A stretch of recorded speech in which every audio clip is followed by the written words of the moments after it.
जय श्री राधा माधव। सद्गुरुदेव भगवान की जय हो। पूज्य श्री सेठ जी की पुस्तक से आज सेठ जी बता रहे हैं नाम जप, पाठ और जीवन की सार्थकता। आपने पूछा कि श्री भगवान का भजन किस तरह करना चाहिए। सो सब समय भगवान के नाम का जप और उसके स्वरूप का ध्यान करना चाहिए। भगवान के भक्तों के संग तथा शास्त्रों के विचार से भी भजन अधिक हो सकता है। भक्तों के द्वारा भजन के गुण और उनके प्रभाव की बातें सुनने से भगवान में प्रेम बहुत शीघ्रता से हो सकता है। अतः भक्तों का संग करने के लिए विशेष चेष्टा करनी चाहिए। आपने लिखा कि मैं सुंदरकांड का पाठ करता हूँ, सो उत्तम है, परंतु बाल, आरण्य और उत्तरकांड का भी अध्ययन करना चाहिए। इसमें भी भगवत प्रेम और भक्ति की बहुत सी अच्छी बातें हैं। समस्त रामायण का ही पाठ करना चाहिए। आपने लिखा कि श्री गीता जी और विष्णु सहस्त्र नाम का भी पाठ करता हूँ, सो बड़े आनंद की बात है, परंतु पाठ अर्थ सहित करना चाहिए। इसके अर्थ सहित अभ्यास से मन बुद्धि का भगवान में लगना संभव है। भगवान की सगुण मूर्ति का ध्यान जिस तरह ध्रुव जी ने किया था वैसे ही करना चाहिए।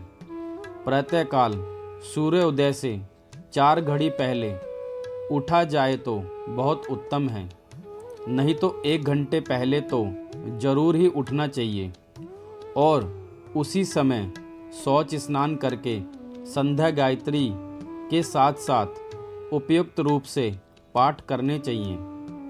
भोजन दिन के 10 बजे अनुमान मौन होकर करना चाहिए।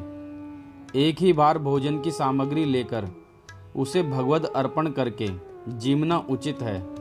पंच महायज्ञ प्रतिदिन करना उचित है। सब ना हो सके तो कम से कम संध्या, गायत्री जप और बलिर वैष्णोदेव तो अवश्य ही करना चाहिए। सत्संग प्रातःकाल और सायंकाल दोनों समय करना उचित है। भजन, ध्यान और सत्संग के अधिक अभ्यास से संसार में वैराग्य स्वतः ही हो सकता है। संसार के सभी पदार्थों को नाशवान और क्षणभंगुर समझकर भोगों का त्याग करना चाहिए। यदि संसार समुद्र से पार जाना हो तो हर समय भगवान के नाम जप करना चाहिए। जप करने से भगवान के स्वरूप का ध्यान एवं उनमें अनन्य प्रेम अपने आप ही हो जाता है। निष्कामता हो जाने पर तो प्रेम होने में विलंब है ही नहीं। इसलिए अब साधनों का सार निष्काम भाव से भगवान के नाम जप का करना ही है। समय व्यतीत हो रहा है एवं गया हुआ समय वापस नहीं आ सकता, इसलिए अमूल्य समय के एक क्षण को भी व्यर्थ नहीं खोना चाहिए। अर्थात भजन ध्यान को भूलना नहीं चाहिए। काम, क्रोध, लोभ और मोह आदि शत्रु अपने असली धन को लूट रहे हैं, इसलिए राम नाम की बिगुल बजाते रहना चाहिए। बिगुल बजाते रहने से जैसे शत्रु, डाकू समीप नहीं आते, वैसे ही राम नाम रूपी बिगुल बजाते रहने से काम, क्रोध आदि शत्रु भी समीप नहीं आते। अतः चेत करना चाहिए। बिन रखवारे बावरे चिड़िया खाया खेत, आधा परधा उबरे चेत सके तो चेत। इस अवसर चेता नहीं पशु जो पाली देह, राम नाम जानी नहीं अंत पड़ी मुख खेह। इन दोहों के तात्पर्य को विचारना चाहिए।